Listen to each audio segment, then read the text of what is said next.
Well, hello and welcome to the Cool JDM show, streaming live on Pacific Coast Auto. But Abs, what up? Just how cool is it? Man, so cool I describe it as frigid, cooler than a penguin soaking in an ice bath. Damn, that's cool. Yep, you're right about that. Cooler than a Fonz, fixing an appliance with nothing more than a smack to the side of it. I'm talking cooler than cool, cooler than a February cannonball into a pool. So cool. Indeed, so cool that it's cold. Ladies and gentlemen, The Cool JDM show. Hello, everybody, and welcome to the Cool JDM show. I am your host, Derek Weldon. Hope you enjoy this show because it is going to be a fire show. Isn't that right, Maximilian Scheffler? Yes. That's your introduction. Yes. I'm sorry. It's going to be good. Good stuff. We also have Grant in the back, as always. Hello. Grant, this is going to be a special show for you because we're talking about really cool little cars for which you know an awful lot more than I do about them. So you're going to be my referee, I suppose I could say. Yeah, this is very much my thing, so I'm happy to be in on this one. Especially the Turbo Corolla. That's one that I know about, but I know you know far more than I do about. So be sure to hit that button and let us know when I'm wrong. Cool.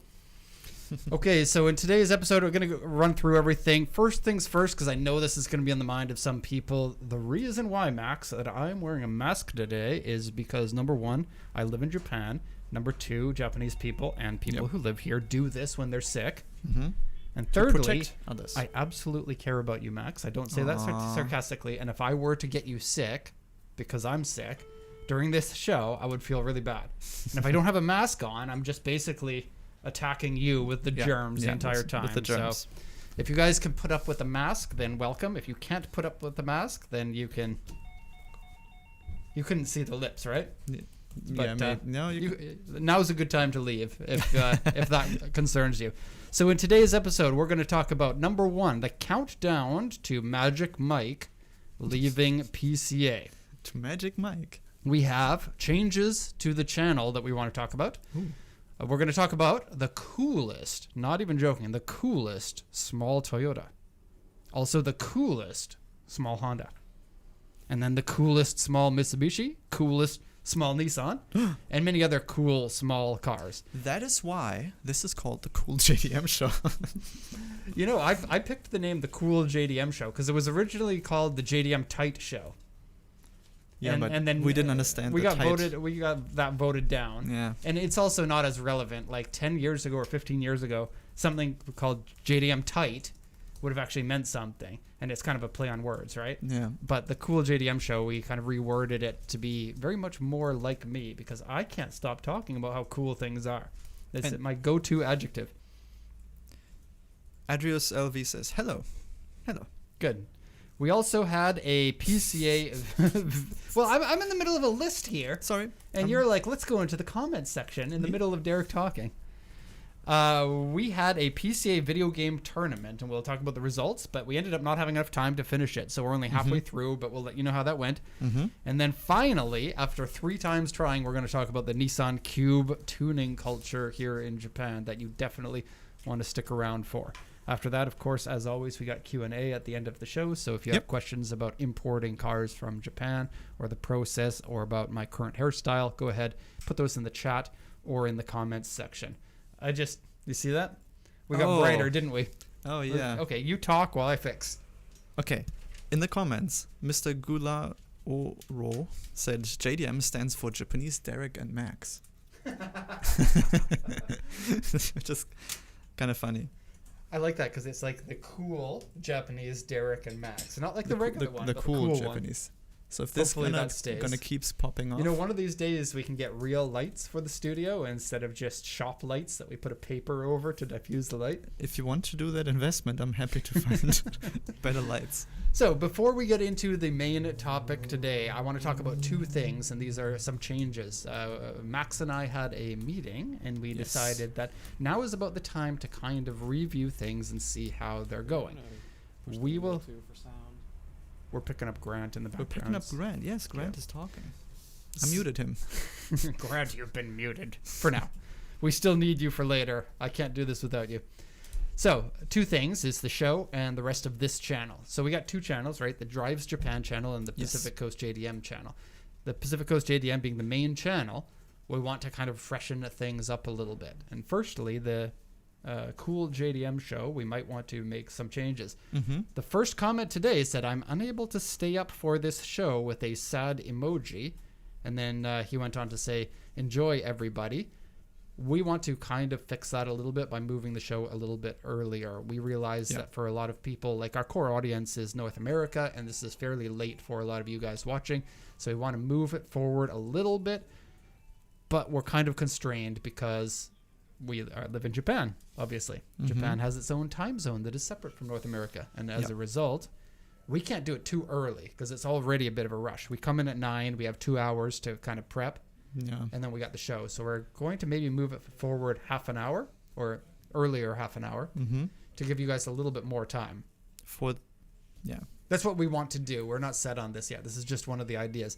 It's also difficult because there's a chat. It's 4 a.m. in Europe. Yeah, sorry, dudes. So it's hard to do that for Europe and the US at the same time, or America for that. But also, we get more people watching after it's live than we do live viewers. Also true. And as a result, that like the show is more fun when it's live. But if you watch it after the fact, it's not like a crappy show then. It's just more interactive when it's live. The second thing is we started the show off with like, this is going to be 45 minutes or an hour. And it has grown to like 2 hours and 15 minutes. So we're kind of wanting to trim things down to about 2 hours, or maybe even an hour and a half. We don't know how we feel about that. It kind of depends on what people want. So this is an invitation for you in the comments section or the chat to let us know if there are changes you want to see to this show. Then let us know, and then we will do our best to try to fit things in a way that everybody enjoys. One improvement I'm going to make right now is make the camera a bit darker because the light has gotten a bit... I thought you were just going to leave. Yeah. One improvement to the show is I'm just going to leave. I'll take this moment to sip my coffee. Yeah, since I'm sitting in front of the camera now, I can't really just like do small adjustments. Right. Up there. Okay, now we're not overexposed anymore. So just like the Cool JDM show, we also want to brush up the channel. The channel has been our advertising platform basically since 2013 or so, or 2011 even, when we started using YouTube to generate views, to bring in, to get more customers. It works out great because it puts content on the internet that is otherwise really hard to find, a deep dive into all of these vehicles, and it helps us too because it spreads the word about what we're doing, and it shows, like this show, who we are as people, and that we're normal dudes that, you know, want to interact with our customers and that sort of thing. But the videos, and I'm sure some of you guys feel the same way, have become a little bit stale. The format for them worked really well 10 years ago, but hasn't really been changed too much. So we do want to kind of switch things up for those videos and try to make something that is a little bit more easy to digest. And kind of the main issue that we have is that these videos play 2 parts. So number one, they're on YouTube for everyone to watch. But secondly, and more importantly, is these are videos that our customers have paid for in order for us to show the condition of the car. So primarily, like to you guys, they're just videos to watch on YouTube, but primarily they're used to show the person, the car that they bought. And that means that we kind of have to be an in-betweeny here. We have to make it enjoyable for YouTube while at the same time knowledgeable and, or what's the word that I'm looking for? Adhering to a service that we sold to a customer. Right. So that they get what they paid for. And so we were thinking about maybe breaking those off between the two, like doing the videos for the customer and then recording a second video that's a little bit more Doug DeMuro. So I'm going to open each video with the wide arms going, this is a Toyota Prius, and I'm going to show you all the quirks and features. In the concept document that I've written, I have started to write the intro to those videos. Yeah. And I commented my own intro with the comment saying, how can we make sound less like Doug DeMuro? Less? You think that right now they sound too much like Doug DeMuro? Because I'd like to get some of that Doug DeMuro money. You see, he's getting like 500,000 views on each video. Yeah, it's true. And he's doing stuff that's not too different from what we do. Now, we're limited a little bit because we're not big enough of a channel to be making money from the views. Not joking, we make less than $5 off of most video that we put up. Some of the ones that do really well, we might get $7 off of them. Yeah, it's not much that you earn. And we're not really in a good position to take advertisers' money because the whole channel is just advertising for PCA, from which we maintain a lot of value. But what we do isn't too much different from what Doug DeMuro does. And if we scale back a little bit of the editing and stuff like that he does, we might be able to still do a one take. And this was my idea, but I'm passing it off to Max to kind of polish up a little bit. But have Max have the camera, have me in front of the camera, and showcasing the car, and then kind of pull out some of the stuff that we currently do and mix it up a little bit so it's maybe a little bit more entertaining. This is the current idea. We're not too sure about everything, but if you do have ideas, then let us know because we are all ears about that. Obviously, if you're watching this show, you have been a fan probably for a while. You are the core audience.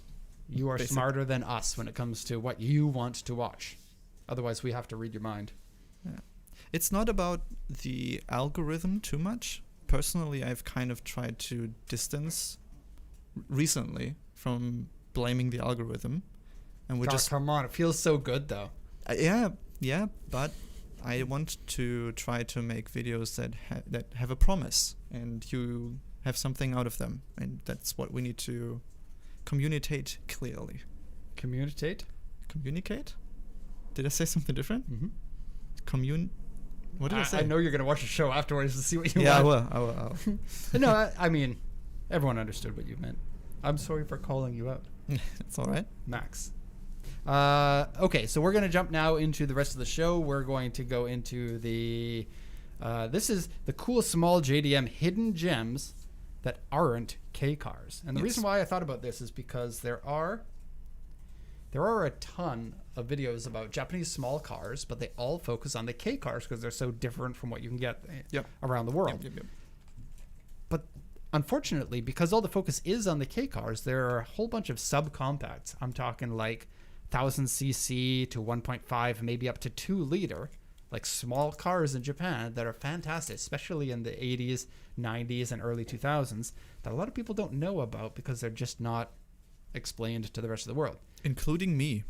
So today you have the knowledge and I don't know anything. And no, Grant's got the knowledge, remember? Grant's got the knowledge. I will ask questions. So these cars are in no particular order. I wanted to set them up in time frames, like here are the 80s ones, here's the 90s ones, but unfortunately I ran out of time.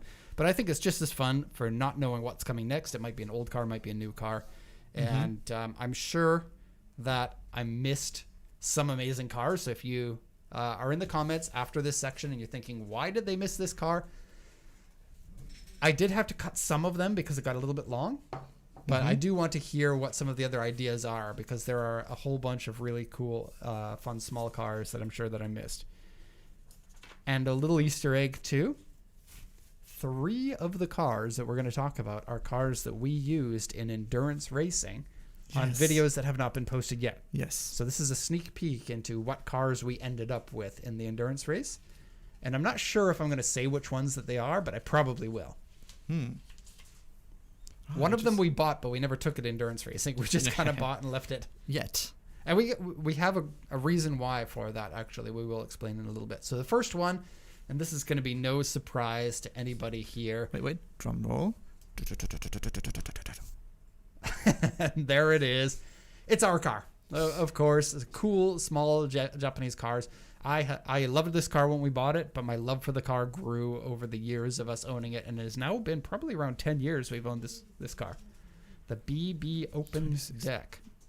Yeah. That we got for under 200,000 yen, but now they're usually 600,000 to 1 million yen, which is weird. Nobody would have thought something like this is going to be a future classic. So all it is really is an XB with a pickup truck back end, and that's selling it short a little bit because all it is makes it sound like it's bad, but it is very cool.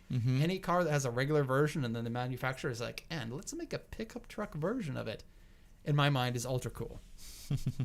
And so this I'll just go over the era that these were sold for. It was only 3 years, from the year 2000 to 2003. They are now US legal. Yep. Did we start selling? I think actually 2001 was the first year of these. 2001, 2002, and 2003.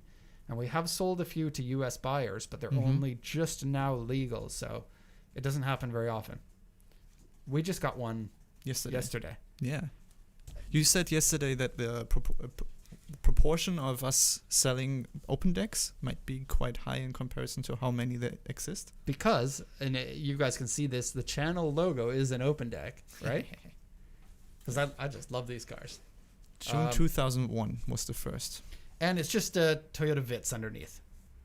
So 1.5 liter, 4-cylinder, 1NZ engine, pretty decent on fuel economy, very good on reliability. Same engine as in the Prius, and front wheel drive. You can get the regular BB in 4-wheel drive, but the open deck is only front wheel drive. I wonder when Dr. Miro is going to make a video about an open deck. I will watch the entire video, even the driving section of it. I'm going to comment like 80 times on there. I have to. Next comment. I have to. Man. Next comment. We need like someone to be like the channel producer. Contact Doug DeMuro. Buy him a plane ticket to come out and see our cars. And this is Derek's BB open deck. And it has so many quirks and features. You just said someone like the producer. Should I try to contact him? I think we're too like we kind of get this every once in a while. Someone will be like, "Hey, let's work together." But like there isn't a ton of benefit for us to do it, but there are a lot of costs for us to do it because we got to take time out of the regular work and stuff like that. Yeah. But to Doug DeMuro, it's probably worse. Almost everyone is going to be like, "Hey, can I coattail you?" Yeah, that's true. I just don't want to be annoying. So, not that I mean, if you want to be successful, you kind of have to be a little bit annoying. Next car here, and we're going to have to speed this up a little bit. Next car is the same car, but in a different body, as Toyota did. They made like 15 different cars off of this platform. This is, and the reason why it's put in here is because it has the most fun name. It is the Toyota Fun Car Go, or Fun Cargo. Fun Cargo. And it's it was also around the same time. It was a concept car that they got enough feedback that they actually made a production version of it. So it's like the BB open deck. Yeah. But the concept car of this was only a 2-door, which is more of a cargo vehicle. But in order to sell it to people, they figured, well, it needs to be a 4-door. Otherwise, people aren't going to buy it. Is this a repaint? No. That's what I wanted to talk about. They made one called the Mazura Special. So it was factory painted, the color shift paint. And I believe... Yep. You are unmuted. Is this also a Vitz platform? Yep. And we already talked about that, Grant. See what happens when he has to work on the side. If we make enough sales and are profitable enough, we can actually have 3 hosts like we used to. And then Grant will know everything because he'll be keeping up with what we're talking about. And there's not much else to say about this. Just like the Vitz, you can get them in, I believe you can get them in 4-wheel drive or 2-wheel drive. They have a really big, a big door in the back. Okay. And very cool because very few cars ever came with color shift paint from factory. You can import this and then claim it's midnight purple from factory. I suspect that they only made like 10 or something in this color because it's just it wouldn't be a production car at that point because you would have to hand paint this and stuff like that. Next one. Next car here is the Nissan Sunny Truck. For long-term viewers of the show, you would know that I have adored these vehicles for a long time. It is like a 1960 something. I got the year. It's 1967 to 1994. And they actually were allowed to continue making it because of grandfathering the law. Like if the car hasn't changed, you can continue selling it in Japan. But it absolutely in 95 wouldn't have passed crash standards because it's a 60s car. Using a 60s engine. And it has like 65 horsepower out of a 1.2 liter 4-cylinder. It's all about looking good. But people modify them with like side draft carbs and things like that. This one in particular has been modified with a Bluebird front end. So that's an aftermarket front end on this one. Usually they've got either round or square headlights, not the double lights like this one has. People also put Hakoska fronts on it, right? Yeah, and that's probably more common than the Bluebird front. And then they come in 2 different bed lengths. This one's a long bed, and then the short bed actually looks cooler in my mind because it's just smaller. Small in car, general. yeah. Rear wheel drive, not a lot of space inside. You better be 5'11" or shorter in order to drive one of these. It's even tight for me. Fender mirrors on there looking so good. Even though this is a 60s car, it has so much of that 70s JDM style. And so, and it's got an engine that's based off of a British one from the 40s. Yep. It's the intake and exhaust on the same side of the engine back when that was the thing to do. Yeah. Chat comment, who blank has a Hakoska to chop up to make one of those? Wait for the end of the show. Right. There's more. Also, Derek. You don't chop up Hakoskas to make like a Hakoska front. You just buy the fenders and stuff that look like it. FRP. Right. Someone in the chat said, I'm loving the GTR here in Texas. It's the silver R34 GTR from YouTube. The customer is watching. Oh. Hi. Very Hello. cool car. Next one here, we have, we're actually going to do all 4 of the Pike cars from Nissan. And so this one here, I believe, was the second to last of the 4. And so we should have put them in the correct order. But anyways, the Pike cars were all retro-styled cars that Nissan made in the late 80s to early 90s. Mm-hmm. And it's stuff like this that really sets Nissan apart. It was back when Nissan was making enough money that they could throw money at stuff like this and have a lot of darn good fun. These cars are all fantastic. Unfortunately, they're old. They were based off of an economy car, the Micra or the March, and they all had carbureted engines and not fast. They weren't fast. You could get them in manual or automatic for the most part. I think S-Cargo might have been automatic only. I'm not sure about that. But yeah, 80-ish horsepower. 75 horsepower out of a 1.5 liter. Not a lot of power. But it's not about fast, right? It's about... Wait, is Grant talking? Hey, Grant. Oh, I was turned off. I thought Yeah. I was... Yes, He at really least with the needs that Figaro, though, you could get turbo and EFI on some of them. As all far of as them? I know, the turbo was the turbo and the EFI were both on the Figaro, which was the final version of the Pike cars. I gotta say, S-Cargo is my favorite because it looks like snail, but the BE one is the one I would actually have. When I first was writing up business plans for this back in 2003, 2004, Oh, wow. the S-Cargo was a popular import to Canada, but they almost don't exist anymore. But we saw them everywhere in Canada because at that time there were plenty of them still left before they all got exported away. And it's the weird kind of... Yeah, very niche very import. much like you don't get this anywhere else. Yeah. Bring back cool cars, Nissan. Yeah, Or quirky cars. Look at the window there. So It's the window has the set piece that's unmovable, and then the part that can actually go down is separate. Mm-hmm. Next Next one. The S-Cargo, yeah, I got all that. All right, so the next one is the Figaro. The reason why I picked this picture is because we exported this car to somebody in the U.S. Wait, what year was this? 91? No. When you exported it? 10 years ago or so? I don't know.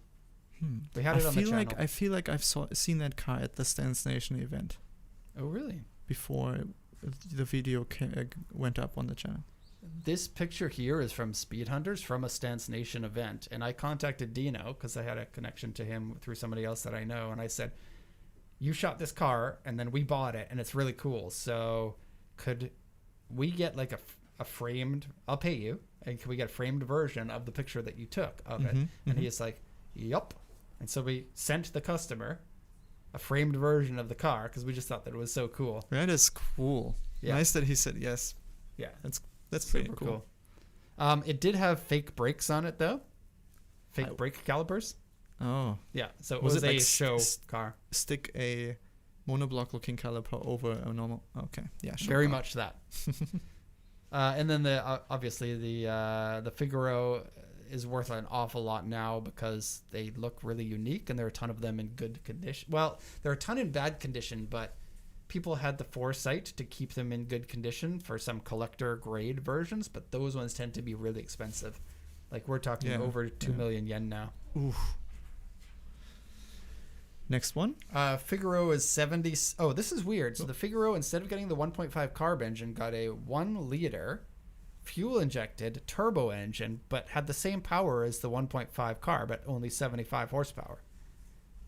Oh. The amount of power they have is pretty okay for the car because it's not a sports car. But yeah, kind of weird. They went with a turbo 1 liter. Go through all the R&D for. I mean, it's probably the same engine that they used in some of the March turbo cars. So Yeah, okay. yeah. We recently had one, and it was the first time for me to poke around a Figaro. The interior is so nice. I was quite surprised by it. It like all the buttons and switches are bespoke to the right? Figaro. And Yeah. metal? Not metal? No, electroplated plastic. Okay. They felt quite sturdy, which Yeah. surprised me. For Nissan. Yeah. I think the interior is a mixed bag because there's some parts that feel really cheap, but they also did a ton of bespoke things, and the gauge cluster looks so cool. Yeah, yeah. And it has like a jeweled glass over the buttons and everything. Mhm. It's plastic, but it looks like glass, made to look retro. I think it's a really good job they did with this. Yeah, I agree. Okay, next one. So I wanted to use stock images for all the cars, but like some of them, when they were modified, just look so darn cool. So I had to do it. This one here is the POW. Also And a this Nissan. was the second, and also a Pike car. The second Pike car that they made. And made to look like an old station wagon, even though it's like a 2-door coupe more than anything. Yeah. I feel like stylistically this is my favorite. I especially like the flat windshield because that's a big thing that I like. Mm-hmm. And I look at the rear windows. They have a little hinge and they flap over to open them. And I can't think of very many cars that do that. Maybe Yeah. some cars from the 50s did, like the Citroen 2CV maybe. I don't know if it does, but it seems like the type of car that would. It looks like they have taken inspiration from like the first Range Rovers, like first like SUVs from like the 40s with the door hinges and stuff. Oh, the exposed hinges? Yeah, and also the hood with the strips on it. Yeah. That used to be a thing. They used to always have those bumps because otherwise the very thin metal would reverberate. Yeah. But this one looks darn cool. The wheels look good. The surfboard on the top, the extra roof carrier. It's all very cool looking. This was built by someone who wanted to portray a certain vibe. Yeah, definitely. 100% achieved that. Oh, this might be AI actually. What? Yeah, look at the license plate. I thought that too, but maybe that is just It's a fake license plate. fake If it, plate from a different country then. yeah, probably not AI because the Power badge looks really good. Yeah. Man, if I accidentally showed an AI image, it's time to do seppuku. We need to have like a foam hammer when it happens. I can pull it up here and then like boink on your head. Oh, like the squeaky hammer that they use here? Yeah, like boink. Yeah. On to the next one. And this is the last of the Pike cars. Oh. Again, a modified one. Stamped. But darn, it looks good. I don't think that they ever sold this in white. I think it was like red, orange, yellow, and like a teal color or something like that. Mm-hmm. But this is the first one. And you can see how popular this would have been in 1987, I think is when it came out. Yeah. Such a cool little car. Honestly, you can make the front bumper a little different. The shape of this part here looks like it could come out today. Sure, yeah. Like the C pillar here with the B pillar, the way that's designed with a little strip here, Mm-hmm. very modern looking if you just look at it like this. If you get rid of the plastic bumper here and that Yeah. line to be a bit more angular maybe. Oh, he did Man, the same that thing would be with the cool. plate as I did. Look, his plate says 1987, and that would be the year of the car. Yeah. That's a good picture too. Purely on style, BE1 is absolutely my choice of the Pike cars. Although it's got to be that mustard yellow that's like the color for them. Yeah, unfortunately, finding one of these, like Nissans are known to rust. They were an economy Nissan. They didn't stick around very well, so it is Yeah. hard to get them in good condition. Especially, it seems like this one in particular because it's the oldest out of them. Mm-hmm. Yeah. What do you know the price that they? If they're so rare, it's probably hard to judge. I don't think that they're a lot, but they would require a lot of work. Hey, someone gave us free money. Look at that. Woo! That's like the second time that we've got it in the modern interpretation of the Cool JDM show. High five me.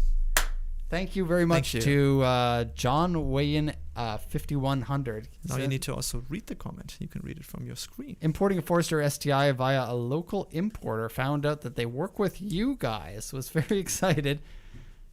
Keep up the great content, and thanks. Thank you very much, John. I Thank love you. that. Thank you. I'm curious now which car that they bought.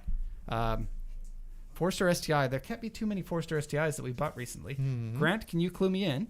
On, Did we buy any Forester STIs recently? I can take a look. I believe I we did. sent out a report just a couple of days ago. Yesterday? Oh, there we go. Max has the info. Yeah. Yesterday, the day Cool. before? Oh, I love that. Cool. Okay, thank you so much. Now to the next one, which is not a Nissan, actually a car that we have exported two of, which is a very low production car. And one is blowing up on social media at the moment that we exported. Is it? Yeah. Don't give too many details. No, I don't want though. to give too many 'cause- details, but it was fun to see. So I got a chance to drive this car, and oh boy, what an experience! So this is a Tommy Kyra ZZ, Yep. and it was like Tommy Kyra is a tuning company, and then they wanted to become a car manufacturing company, so they got a company in the UK to make them a chassis, send it over to like the fiberglass and the chassis is all made in the UK, Mm-hmm. then sent over to Japan. So it has a 17-digit number that starts with S for the chassis. Mm-hmm. And then it's fitted with the engine, which is an SR20. But instead of giving it an SR20 from the Silvia with the turbo, they took the turbo off. And carbureted. And they took the fuel injection off Yeah. Uh-huh. and made this a carbureted car. Yep. But it has ITBs and 197 horsepower out of a carbureted 2-liter. And it's got I think they're Cajuns, the like flat slide carbs, like off of a liter bike, so it's stupid responsive. And I believe it's not hydraulic lifters either. So Because cool. I think that they use the base engine from the Pulsar GTI-R, which will be later on in the list. Ah. The first version of which that one has 230 horsepower with a turbo, and this one has 200 without a turbo and ITBs and carbs. the kind of injection that they used in the 60s. Yep. But it was scary fast. Like the way that the engine is made, to get a lot of power in these older cars, you would have the power modified for top end, not for bottom end. Mm-hmm. And you would have these giant ports to allow the most amount of air to come through. But this means that your low RPM has low air velocity, meaning low power. So Yep. it would have a very kind of torque curve. Like the And when it only weighs 650 kilograms, that's like an original Mini with 200 horsepower and the power that's just like, let's go with the engine in the rear and like all the intake sound. and no power brakes and no power steering Yeah, and scary. no structure to the car. How did you So compare Derek, to the it's kind of like your old Lotus, but without all of the like luxury and build quality of a Lotus. I love that. And you would be dead in a crash. Like, there is nothing there. The doors, they're like... The doors are below your shoulder level. Mhm. And it's really tight, so you're basically, like, driving with your arm outside? right there. You can, like, touch the cars next to you. Cool car. Yeah. If you find one and you want to have and own a scary car that is special, this is it. Yeah. And I love the styling of it because it is so, like the fixed headlights during a time that they didn't really use fixed headlights. Hmm. I think it's really cool. If we ever do a YouTube video on it, the title is like, if you like horror movies, buy this car. That's funny. Next. And one last thing, it's very, very kit car-like. It feels like Yeah. someone built it in a shed. Yeah, like a student project. Yeah. This one here, so I added this, but then when I was researching about this, I didn't realize that this is a remake of an old 1970s electric car that Nissan made. Oh, But they didn't actually put it into production. It was just a concept car. okay. This one they did put into production. So this is I'm going to have to make sure I check my notes on this guy. So made in 1999 to 2001, and it has about a 40 horsepower equivalent electric motor. Had lithium-ion batteries, which at that time was absurd. Okay. And it had I believe, 100-kilometer range. Yeah, 100-kilometer range. And then they only sold it to, or leased it out to governments and, like post workers and stuff like that. Makes sense. As sort of like just see what technology that we're working on, but this isn't really ready for mass production at the moment. It's called the Hyper Mini EV. Oh, thanks for putting in the name. I got Yeah. ahead of myself there. The Hyper Mini EV. This car looks like a smart car ripoff, but I think this came first. And it's smaller than a smart car. Yeah, it's like a scooter with a roof. Now show the next picture. So the next picture is the original one that they made, and it That is looks so 4. 70s. It looks like 3 wheels, but it's actually 4. Okay. And I don't know an awful lot about this, but it was interesting because it stylistically is pretty similar, but absolutely this one's very 70s. It Look looks at the like tartan a seats. 70s furniture. Yeah, totally. The orange and brown. Yeah. It's like we are so high class for 1976. That is the original, right? Okay. Okay, the next car is the best car on the list. So if you want to see nothing else, make sure you see this one. This picture is of a car that we exported with a Motocompo that we exported with a set of we export motorcycles? Nope. With a set of wheels that we exported separately. We export set of wheels? We did for this person. Okay. Yeah. And at this time, I already owned my city, but this one was gorgeous. Mm-hmm. And then it sold on Bring a Trailer for $25,000. Ooh, Crazy, right? that is crazy. Yeah, but if it's in very good condition, then It was in quite good condition. Probably better condition than my current one. mm-hmm. My current one is cooler than this one. I would Yes. say. Except for the turbofan wheels. My God, those turbofan wheels. He repainted them by hand for the Volk Racing. Mm-hmm. Yeah. Very cool. Yeah. Yeah. Where do you find Volk Racing turbofan wheels? Nope. You contact PCA, and then we're like, you can't get them anymore. Yeah, he had to buy the wheels and the covers separately because they didn't come as a set. So if you think about buying a Honda today, K car, go up one step and get the city. Yeah, and I've been driving mine just a little bit recently, and Mhm. my God, it puts a smile on my face. It's When I drove with you and you started going fast in it, surprisingly quick. so 120 horsepower, Yeah. only 730 kilos. Yeah, it's quick. It's a really good power to weight ratio. And of course, on the Drives Japan channel, we've got some a video that we're working on at the moment. Yep. Part of the reason why Max and I had to have that meeting is because videos aren't coming out fast enough because of some bottlenecks, and we want to try to clear those up by trying a new style and whatnot. Yep. More information between us on Thursday, Yeah. right? Yeah. You ready for meetings? Look Yes. at us. Work We are so meetings. important. We're doing meetings now. The next car is the next generation of the same car. Just quick question. Yeah, How yeah. much do these at the moment go for? It's too hard to say. The conditions vary so much, Mhm. and then they're so like people like these cars, but it's not a car that you usually go out and buy because maintenance for something like this has gotten to the point where you don't You get can't- parts anymore. Yeah. You have to start. Owning one is a pain in the ass, Mm-hmm. and therefore there are people who are like, I'll pay anything for this, and like me. I overbid on that one, like an extra 40% more than we bought it for. Oh. Yeah. Yeah, okay. So But- hard but to tell then with cars that you... You're not always going to have that kind of bidder. So the exact same car, depending on who's bidding, might sell for 1 million. It might sell for 1.8 million or something like that. Yeah, yeah. Mighty Car Mod said that they paid 25,000 Australian dollars for theirs. Which is a lot. But I think theirs had the dealer who they bought it off of. I'm guessing. I think that they touched up the car a little bit because it was really nice looking. I think they probably repainted it or something. Okay, next one. Next one, the surprisingly amazing car. Yes. So even though it looks like an EF Honda Civic, it isn't. It is one step down, but it isn't a K car. So Yes. Toyota sells the Today as the K car, the City as the Sub-Compact, and then the Civic as their compact car. Yeah. Yeah. And so this car is far, far better than you think it is. So between the earlier generation, the Honda City Wait. Turbo, This is a Honda City, just for you to know. We didn't say CZI in particular. Yeah.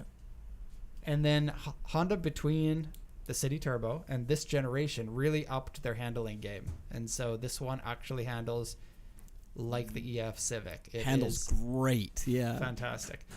This is one of the cars we have as a race car. Mm-hmm. Has a 1.3 liter engine, and it's a single cam engine, but 16 valve.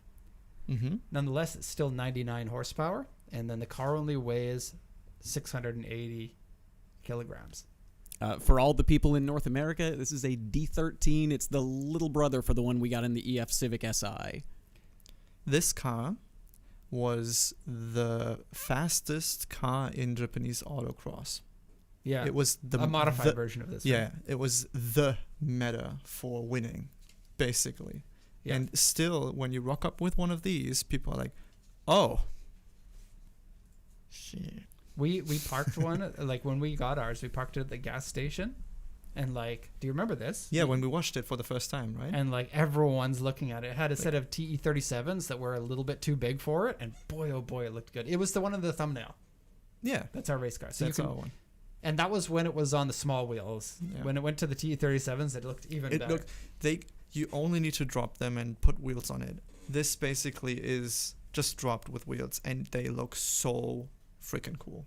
And Probably my favorite Honda by now, honestly. yeah, I think they're up there for mine. Yeah. Like, it's cool that I got two cities, right? I mean, one of them's technically a race car, but still. Yeah. And factory LSD clutch style.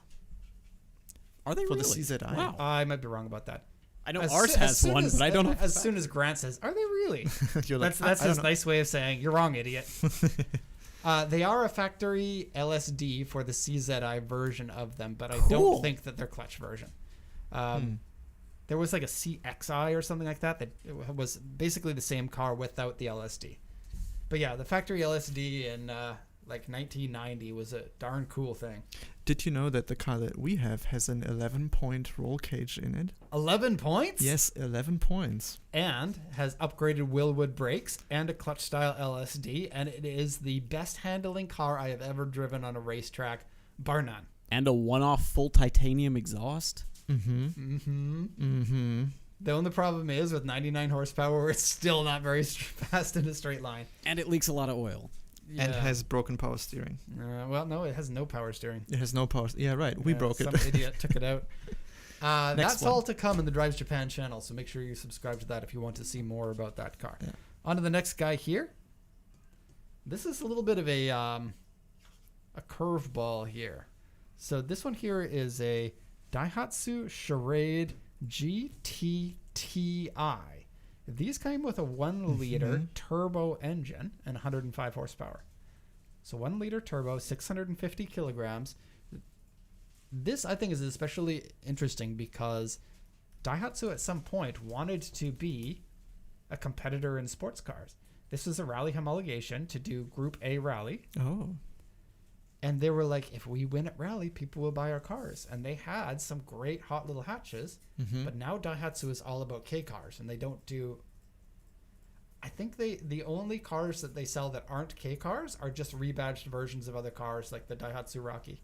The Copen. Copen... Yeah. Outside of Japan is Okay.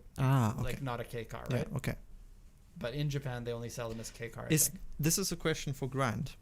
This car, the Charade. Yeah. Was it developed together with Citroen? That I have no idea. Not the to my rear knowledge. arch looks very Citroen for me. Now that you say that, it does. I don't know. Kind of stupid in my opinion. But those decals on this one look so Yeah. awesome. It says Monte Carlo on the back. Do you think that they actually like Monte raced Carlo in Monte edition? Carlo? Maybe. That's cool. If they did. It says twin cam 12. And yeah, this was a 3-cylinder when 3-cylinder turbos weren't really that big of a thing. Oh, I want to see videos after the show how they sound like. Max, it was styled fully in-house by Daihatsu. Okay. Thank you, Grant. I bet you Grant actually knew that without looking it up. The next car is a Grant Special. Yay! Grant, you owned this one or the generation before it? I owned this one. Yeah. This and was actually, your first car in Japan, right? Name, yeah, please? the one in the picture Name? here is also a pre-facelift, just like mine was. Mine was the same color, same stickers, all of that stuff. I loved that little car. Max, name? Toyota Starlet Turbo. Glanza V. Glanza V. Glanza They V. were called the Toyota Starlet GT Turbo for the first 2 generations, and Okay. then for this generation, the Glanza V. Is Yep. that right, Grant? That is correct. Yes, I got the questions right. Okay, so this car is way more amazing than you think that it is. Not only because it has a low boost button Yeah. inside, you can press it and then get less power. Yeah. If you want less power, and apparently that was added because traction was an issue because of how badass this car was. Mm-hmm. So really extremely light for when this came out. This was a late 90s car. I mean, they sold the first generation in the mid 80s, Right. and then the final generation was like 99 or 2000 was the last year. But by the end of the product line for this, in the year 2000, there was no cars around 800 kilos. How much did this one weigh, Grant? Just a touch over 900, because this last generation they added like more than 100 kilos in like door intrusion bars and the bare minimum all of that stuff safety. that keeps you from dying. Yeah. Grant, you sold yours because you became a dad and you didn't want to have your Yeah, I family wanted die, a right? car that would not kill my child, and also I wanted 4 doors. They're big doors, but it's still hard to wrestle a kid through. Right. But So 1.3 liter turbo engine. correct, 133 horsepower stock, but they are very tunable. The factory turbo is good to about 190 with the right supporting mods, and the easy big upgrade is a used TD04, just a stock one off of WRX, and that gets you like 240 on the Wow. 1.3 block. I think they look good. I think they feel a little like cheap cars, but that's Oh, exactly they feel what a are. lot like cheap cars. Like you being inside one, it makes you realize it is the entry level of Toyota's whole range that they just Yeah. happen to put a nice engine Yeah, into. the Starlet is the Tercel, right? Yeah, it's the Tercel. Like a hatchback version of the Tercel. Literally just a Tercel. The suspension on mine was Tercel parts I got off Rock Auto. Yours had power steering, right? Yeah. Do you know if you could get these without power steering? Because I know the Tercel you can, Maybe on one of the base or models, maybe the early ones only. but to my knowledge, all of the Glanza Vs are power steering. And then You could get a factory option LSD, but mine did not have it. this license plate says JDM 22B. That's a bit of a stretch. Yep. Yeah. How But much they're do cool. these sell for at the moment? They've come up a lot. They're like also harder to find than they ever yeah, have. so I got mine 10 years ago now from a dealer, and I paid 460,000 yen on road. Okay. At the moment, decent ones with reasonable mileage at auction, you're looking at like 600 to maybe 900 on the high end. Yeah, and because they were economy cars, they didn't last as long. Yeah. So Not like great. yeah, seat rips and like thin Oh, yeah. metal means lots of scratches, dents, and stuff like that. Yeah, the interior doesn't wear well. I gotta say one story about this one. We bought once a Starlet that was converted to a GT4. And what I mean is that they bought a regular non-turbo Mm-hmm. 4-wheel drive version of the Starlet Okay. and then swapped the turbo engine into it. Oh. And then, so it was a turbo 4-wheel drive, Mhm. and then cut out the hood vent from the GT4 Celica and molded it into the hood of this. Ooh. That's so cool. And then that put is on the fair. GT4 badge on the back. Oh, that is It was That's one of the so coolest cool. cars that we have ever exported. very cool idea. Okay, what do we got next? And Okay, this one, it's hard to find pictures, but it looks like a Galant, right? But a hatchback version. shorter than a Galant. Right. So this is called the Mitsubishi Mirage Cyborg Turbo. Look at how awesome this picture is. Also, you know what's weird? We got this one in America. Did we? There is if you go on YouTube, you can watch the Motor Week review of this from 1989. We even it's got the turbo hilarious. one? Yeah, the turbo one. Oh, wow. it's crazy. so cool. I think they sold none of them. 1600 cc, 145 horsepower with a turbo. This is before Mitsubishi knew how to get power out of their turbo cars. Yeah. Probably that person in the pamphlet there looks so serious because he was expecting more power. Are these 4-wheel drive or not? I don't think they are. And then this was the last version that the Mirage, like the next generation after this, dropped the turbo for the Cyborg version, Mm-hmm. which is our next car. So let's have a look at that. And this is a bit of a hidden gem of a car. So For sure. this is a 1600 cc again, but no turbo and 175 horsepower. So gain another 30 horsepower while you're taking the turbo off. And B series horsepower NA with no VTEC. How many RPM does it go to? 9,200. Damn. I might We be have wrong a about we that. have a Let me check. video on the channel about this car. No, 8,200. Oh. And this is the next car that we had as a race car. I think for a couple of races we had this. The City is probably our best race car, but I think the Mirage is the one for me that was the most fun. I think if we wanted to be competitive, we could have made the Mirage more competitive Oh, than yeah. the City, simply because it's like way more power, unless we engine swap the City or something like that, Yeah. which we don't know how to do. It sounds so good. Yeah, it's like a Civic Type R, but from Mitsubishi. Yeah. For like 40% of the price of Civic Type. Or less. Yeah. At You the get, moment, maybe 25% the price. Ah. Factory Recaros that are kind of like what you get in a Pajero Evo that are really nice. Yeah. It's interesting because at this time, their performance model would have been the Lancer Evolution. And they decided, they could have put a Lancer Evolution engine into this, but instead they were like, no, let's put a smaller 1600cc engine. Because actually, 1600cc was a common cap for amateur sports car driving here in Japan. And that was, at that time, a good way to sell cars. If you can beat people in the 1600cc races, then you can sell to young people. Yeah. And I think that was the reason why. Next. This is the Nissan version of the car we just looked at. So this is either a Pulsar or a Lucina. It had two different names. And it was the VTI or something? VZR? VZR? Yeah. The VZR version. 1600cc SR16 engine. Oh. Variable valve timing and variable valve lift. Yeah. No turbo. 175 horsepower to a 1600. 197. What? Yeah. What? Yeah. Did I write that down wrong? Yeah. See, this is why we need Grant. Was it really that high? 197. The hell? It's Now, insanity. I think the front end of the car looks fantastic, but I think for being a hatchback, they made it too long. It's halfway between a station wagon and a hatchback. Yeah. But my God, 197 horsepower. And the cam cover is this brilliant blue color that looks amazing. It says like VVL or something on it and really cool script. How much Yeah. do they go for? They're hard to find. Good luck again. ever finding one. Yeah, Yeah. they were popular in racing here, meaning if you do find one, it might be an X-race car or something like that. And you could get that engine also in the sedan version of the Pulsar. But it seems like they're more common in the hatchbacks. So if you do spot one at auction, Could you also get that in one of the Bluebird SSS models? I think the Bluebird SSSs were 2 liters. Okay. That's probably right. I think that they are SR20 with turbo. let's go to the next one because of time. Nissan March Super Turbo. This picture is from Mighty Car Mods. Thank you, Yeah. Mighty Car Mods, for giving that to us. And look at their Nissan license plate. The 23 is Nissan. Nissan. Yeah. Thank you, Mighty Car Mods, for showing this. It is, The honk. What's the... Okay, so the engine obviously is a supercharger and a turbocharger. The size is rather small, if I recall, like a 1.2 liter or something. I think it's a 1 liter. Is it? It is very small. 1 liter, 120 horsepower. Doesn't make any sense. Don't put a supercharger and a turbocharger on the same engine.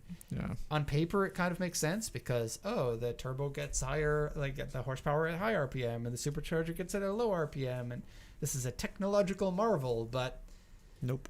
in my experience, I haven't driven one of these, but I've sat in them and revved them up and stuff. But in my experience, you're adding a lot of complexity for not much benefit. And there is a charm to a turbocharger having that power later in the RPM range because it's like, here we go. It makes sense in the sense that it's cool as F to have both. Yeah. And I think also that Nissan just wanted to tell people, look what we can do. Yeah. Which for marketing purposes is very cool, even if they're not making much money on each one. Okay. Honk in the chat. Next. And I guess a lot of these cars are pretty similar in how they compete with one another. Yeah. This is a Toyota Familia GTR. And it also came as a GTX. And Grant told me that you could get these in North America, which I didn't know. Oh. This is a Mazda car. This is the birthplace of the Miata engine. Okay. Because the Miata engine was originally going to be a Group B rally engine. Mm-hmm. And that's why it's so good for modifying and putting turbos on it, because it was made to be a turbo engine. car. Yeah, yeah. But Turbo- also, it was made to be front-wheel drive, which is why it has cooling problems. Right. Especially on the fourth cylinder? Yeah, because the coolant comes in and out from the front of the engine instead of the rear. So a little amount of coolant ends up in the back, so it gets too hot back there. There are ways to fix that though, and it's not too difficult from what I've heard. 4-wheel drive and 200 horsepower for the GTR version. Crazy. Yeah, in such a tiny little car. Looks like an Evo 4 front bumper. Evo 4? Evo 5? 6. 6? But yeah, very much like the Evo 6 front bumper. And that's the GTR's front bumper. The GTX, I think, didn't get the fog lights. Okay. But yeah, the GTX is still cool, but very much normal, like early 90s aero looking. And I think it didn't have the holes in the hood, because again, those are factory for this version. If someone wants to import one of these, are they also very rare to find? These are incredibly hard to find. Yeah, we're picking all these cars that we love, but any car from the 80s, it's so unlikely that it lasts for up until now. But they it were is cheap cars, so people just didn't maintain them because they were just cheap. You know, Yeah. high school kids, if they were allowed to drive, would have something like this. But that's why many people don't know about these cars now, because they are very rare and very cool, but you don't know that they are cool because you only see the Supras and Skylines on the internet. And also popular before the internet really That's took over. Yeah. Right. Next one, we still have a bunch that you can learn of. This is the one Grant can tell me more of than I can. So this is called a Toyota Corolla 2 GP Turbo. Now I realize this one says Tercel on it, but I couldn't get a good picture of it in Corolla form. Yeah, so they sold it as the Tercel, they sold it as a Corolla 2, they sold it as a Toyota Corsa. They're all the same car. So it's basically a Starlet Turbo, but they have pop-up headlights. Yep. And So so cool. this one has the older engine.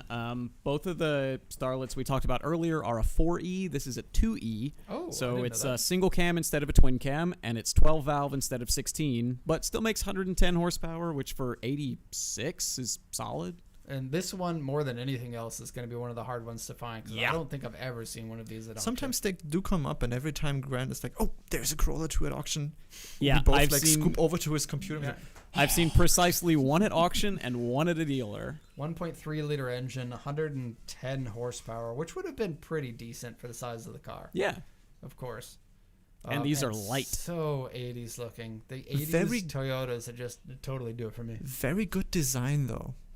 Like the angles on the front bumper with the lines going through. I would love if modern car design would pick that up again. Also, functional hood scoop.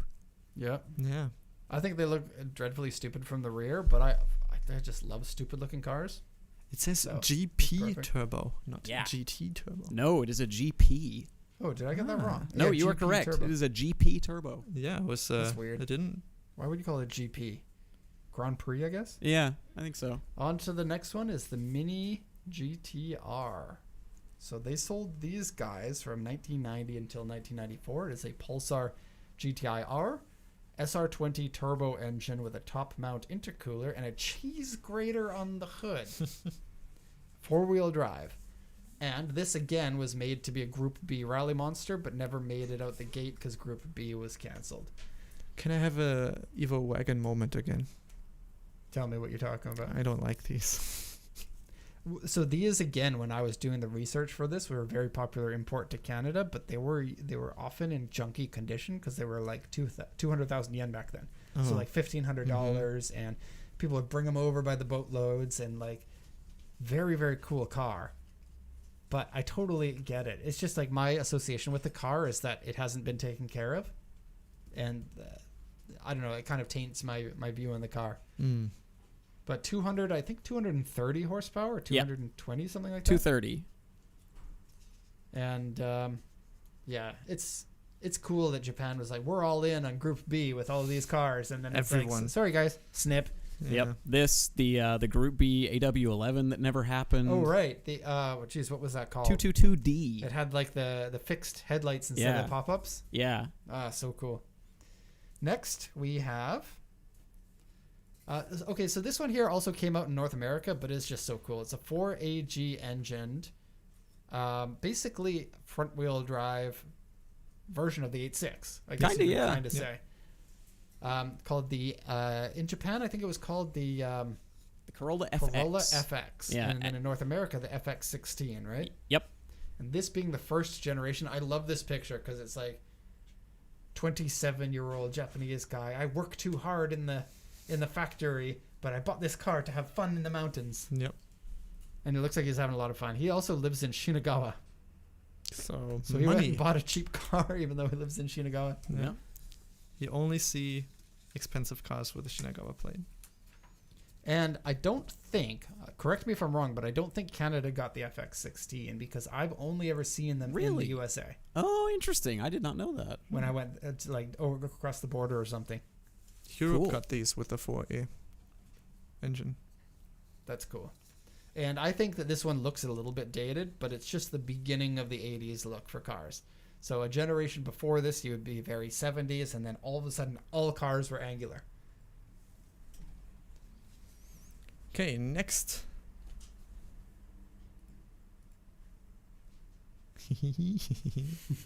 So now it's cars that are not incredibly rare. Yeah, these ones are actually fairly easy to find. It's I believe, okay, so this is a Daihatsu Boon, which takes a Toyota Passo and puts a turbocharger and a 1-liter engine into it. 1-liter engine? That's right? Yeah, I believe it's a 1 liter. From 2004 to 2010, not U.S. legal yet, 120 horsepower out of a 1-liter. So Four-wheel drive, little car, very cool. Not for Americans, sorry guys, but But for I think Canadians. that they look fantastic. And I Or think with Europeans. that power Yeah. and four-wheel drive and everything, And the hood cool scoop? little rally car. Yeah. Oh yeah, and the hood scoop's very in your face. Yeah. Usually they put teeny tiny little hood scoops on small cars, but this one's like, nah, we'll just take one from Subaru. We just put it on there, angled downward. We're just Yeah. getting all the air. The front bumper here reminds me of the R35 GTR.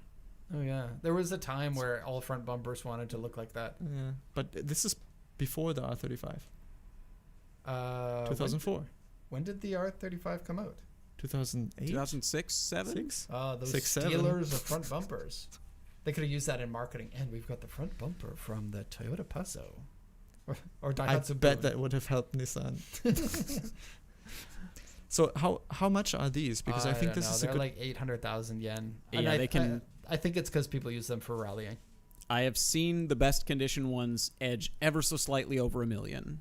They're a lot of money. But they are out there. They are also smaller than the Vitz. Like, you can't really see it in this picture, but they're quite small. No. Next, we have Next.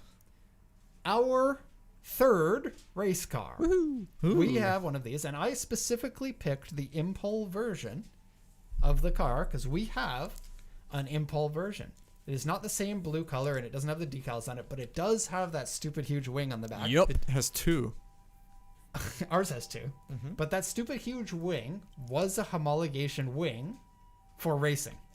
Yep. So it is theoretically functional. And ours has the same front bumper and the same little fender extensions on it. It looks sweet. And okay, so what makes this extra cool is this only has a 1.2 liter engine in it, but still 120 horsepower without a turbo. So 1 liter per cylinder. And the engine is so fun because it feels very small when you drive it, but it just revs so high. It's not fast or anything, but 120 horsepower, probably somewhere around 1,000 kilos, 950 or something like that. Yeah. It's a fun little car. And it's about the cheapest way into getting something like that engine. It's all hand built at Autech. So it's got a ported cylinder head, high lift cams, an Autech header and cat, and full stainless exhaust. Like all sorts of really cool in-house Nissan fancy goodies. But these are actually pretty easy to find and pretty cheap, like under 500,000 yen. Yeah. Yeah. Why so don't cool. why don't more people buy this? I know it looks weird, No, but tons of people bought it. They're all over the place in Japan. Very popular here. I mean, why don't people buy it from Japan to import? Oh, the car looks kind of stupid. Yeah, But and also, it's endearing. yeah, To me, it's the 110 Gran horsepower Turismo. isn't a lot in most other countries, and people want big numbers. Speaking of other countries, you got this one in Europe, Yes, but it was not called a 160 SR instead of the 12 SR, Yeah. and it had a 1.6 liter engine, and put out the same power 120. as the Japanese one. Oh. Is a much smaller engine, but I guess because like torque is desirable in other countries because they don't want to rev Maybe, the piss out of the yeah. engine like they do here. Yeah. So yeah, cool little car. We bought an LSD for it. Yep. Clutch style LSD, and then we ended up not racing with it yet, but we will do racing with it at some point. Because it's cool. Yeah. And then we got our next one, a Mitsubishi Colt Rally Art. Also, a car Art? easily obtainable. Yeah, and they're pretty cheap. But again, the paint is an issue on these. Yep. And I would be Grant, you can tell me if I'm wrong about this. I would be a little bit worried about longevity of this car. Maybe, although I've seen a lot of them sell with, close to 200,000 kilometers. Like, you can apparently get the mileage out of them. I don't see a ton of mechanical issues. As you say, though, the paint can often be really bad. Yeah. The cool thing about these, though, is, Derek, as I'm sure you know, there's a common class in Japan of the 1.5, 1.6, like, warm hatchbacks, right? Yeah. You've got the Swift and the Fit and the Vitz and all these other ones. By far and away, this gets you the most power. 163 horsepower from a turbo 1.5. Wow. Yeah, so They're cool. quick. Yeah. I think, we've exported a number of them, and my feeling of unreliability on them might come down not to them inherently not being reliable, but these being, under $1,000 cars for quite some time. Yeah. And then people just don't want to maintain their cars if they're so cheap like that. Yeah, you can get this and just don't care but have fun driving it. And then when it breaks, it's like, that only cost me $1,000. Right. So if you can Next- find one that's in good shape, they're still not very expensive, and you get a lot of car for it. Not U.S. legal, 2006 to 2012. Correct. And then the next one, also not U.S. legal, but is basically Toyota's version of the same car. This is a Vitz RS TRD Turbo. Wait, now we have 4 cars on the list that we have had. Oh, yeah, right. This one we had as a race car, too. Yeah, Oh, I forgot about that. yeah. Next We were Drives totally Japan playing Racing. Gran Turismo, but not getting out of the era where you drive all the crappy cars. Yep. Stuck in the And amateur so league. 150 horsepower. This was so much fun to drive because with the amount of power that you have, you're faster than a lot of stuff on the street that isn't like a dedicated sports car. But you have to rev it, you got to drive it full foot to the floor everywhere, and it's so funny to see a car that's this small and this unsporting, just going Yeah. everywhere. Yeah. What a cool little car that Toyota made. It's all sorts of fun. I think they look good too. Yeah, I wouldn't mind. And then they did have another 2 generations after this that still got the turbo, but this is my favorite and the one that we had. And then we crushed it. We had just gotten our car carrier. We didn't really know how the elevator function on it worked. So we put this one on the bottom and had another car on the top. And then we left it overnight without locking it. And the one on the top Oh, came and crushed this one on the roof. I didn't even know this story exists. And then we blew the turbo. Yeah, that I know. And then we sold it. And we wrote on the sheet, turbo was blown. Yeah. And we put it into a section that was for no inspections or anything like that. We sold it for more than we bought it for after the turbo had blown and we crushed the roof. Somebody was like, yes, I want that turbo Toyota. We wanted to get a new turbo for it, right? Yeah. But then the turbo and the manifold were one piece. Yeah. So you couldn't Change it. you couldn't change it, and nobody could rebuild it for us. So it was out the window or aftermarket turbo. One of the downsides of this car. Yeah. Next one. And this is an odd choice, but it makes sense, I guess. Yeah. This one, we're all in love with this because it's the fastest D series engine that you can get. Yep. So it's a direct swap into the city race car that we have. So this is a 1.5 liter D15, but correct me if I'm wrong, Grant, the fastest D series engine. It's at least up there for it. I know North America got a D16 with VTEC that's the same power, I believe, 125. But this one has weird VTEC. Triple VTEC. Yeah. Triple VTEC. So So it's we a, put- a 12 valve at low RPM, then switches to normal cam, then switches to the high cam. It's crazy. So 130 horsepower out of a 1.5, which is pretty decent for a car that was advertised as a fuel efficient version of the car. Yeah. So something cool there. And they're pretty, they used to be cheap. Now they're getting up in price just because Yep. the EK is expensive. No. Yep. Next one, Toyota Serra. You know why? It's a Tercel with crazy doors. doors and a 1.5 liter 95 horsepower engine. No, 104 horsepower, pardon me. Chris has joined. Hello, Chris. A shame that they didn't come with a turbo, but that's how it is. It was also cool that Toyota made it, but it has a concept car feel to it. It was made out of a very cheap car, and I guess the only way they could make money on it was because it was built off of a cheap car and sold for a cheap price. I don't think that they fully made a car here. Like, it's very tight inside and very top heavy and doesn't feel sporting, even though it looks like it is. I always wondered why a Japanese company would do this, because in the summer you essentially get cooked alive. You better bet your AC is going to work well, or you're not driving that car. That amount of glass over your head with the sun just burning down on you. They had covers for the roof. But that so defeats the point of having the roof. And it feels claustrophobic inside. And the side windows are like this big, the part that you can roll down. Yeah. Yeah, it's and when the door struts go bad, the doors are pretty heavy to open. Mm-hmm. Kind of a pain in the butt. Next one, the final one. The final one. And one of my all-time favorites, actually. This is a Honda Accord Aero Deck. Though every time I see them, I'm like, oh. And you don't see them every time because they are super duper rare. So this is a hatchback version of the Accord, which isn't that weird because the first Accord was a hatchback too. Oh. I mean, a lift back tailgate. It was kind of halfway in between. Mm-hmm. But Accord with the pop-up headlights, and then it has a cool little hatch, and I don't have a picture of it here, but it's got the hatchback window, and then a window on the roof too that opens up when you open the hatch up. So Right, I remember, yeah. So it swoops up to the roof. And this for... Oh, they got a plate that says Accord Aero Deck on it in Japanese. And yeah, just Honda was so good during this time. And their weird little cars like this, or the Wonder Civic, Mm-hmm. absolutely, or the CRX Pro, so cool.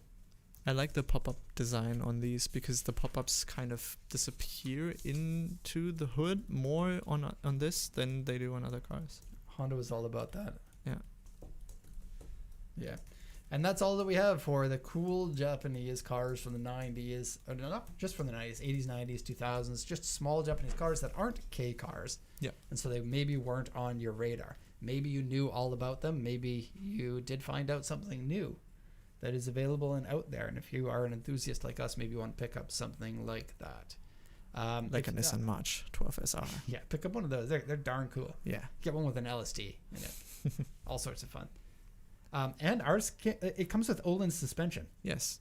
The Wait. Impul one. It's factory Olin. Really? No? Yes. It comes with Öhlins suspension. Sorry. There are probably some other cars that we missed. Let us know in the comments or let us know in the chat. Okay, on to the next section. These are cars at auction this week. Yay. Car picks. Picked Car by picks. Grant. Yeah. Let's go through these because I want to make this show 2 hours. Cool. First one up. We don't have car picks. Honestly, there's nothing that special about it per se, but it's just a really nice NC Roadster. These are cool. They're very available. They're quite cheap, and this one has some good-looking mods on it, and it's neat. And it's the soft top, which is the one that is not too heavy. And this is the car we said is going to be the future classic because at the moment, and maybe this is becoming less of a thing, but everyone wants the NA and NB first 2 generations. Then the NC, people are like, oh, it gained too much weight. We don't like it. But as history has shown us, every car that is a sports car becomes popular no matter what once other sports cars go away. Yeah. So the NAs and NBs are getting hard to find. So people will naturally gravitate to the NC. We'll see more of them out on the racetracks. They're going to get more attention. Like the NA and NB, when I was growing up, enthusiasts would not touch those cars. Mm-hmm. And then suddenly it's like, and this is the holy grail. And I think the NC is going to do a similar type thing. Yeah.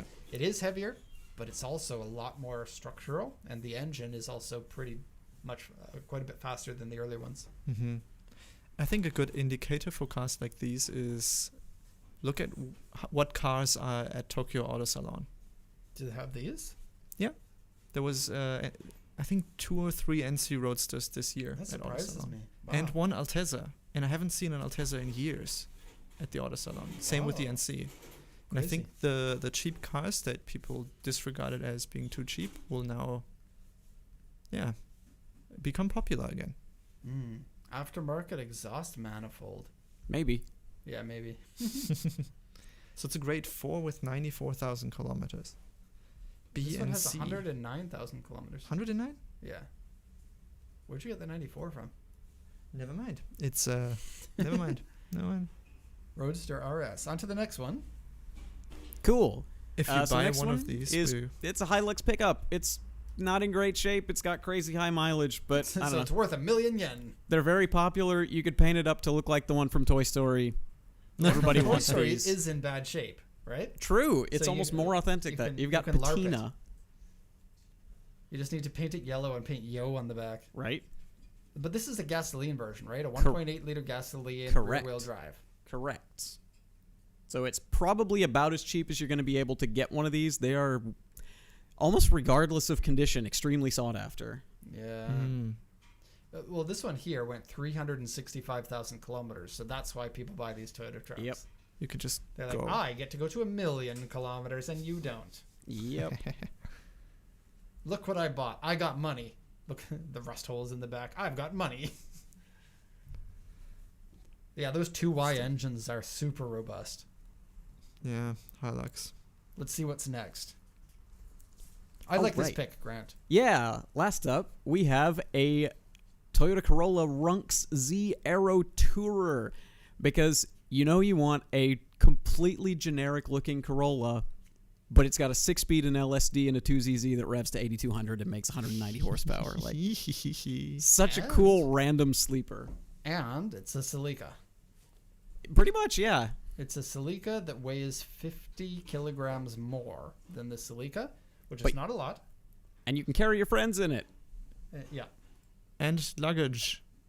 And We had one of these, and we bought it as an inventory car, and we recorded some videos that didn't turn out to go on any channel because they weren't good enough. Mm-hmm. But it was, it's incredibly fun to drive, especially at high RPM. That Celica engine, oh, it's great.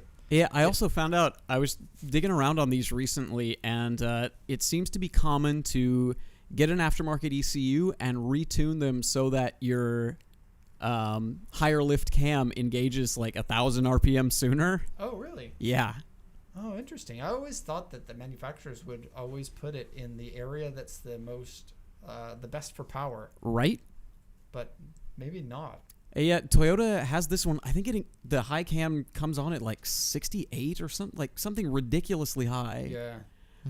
And the common remap seems to be to shift that changeover point to 56, which is much more in line with how Honda does it. Yeah, because this engine has two different characteristics. On low cam, it's a terrible engine. On high cam, it's amazing, but you spend almost all your time on low cam. And this is one of the reasons I don't like the engine that much. But if you are going to be revving it everywhere, it's all sorts of fun. Does the 2ZZ fit into Honda City? I wouldn't. I'd put a K20 in before I do that Okay. because Yeah. it would be a custom job. Agreed. Okay.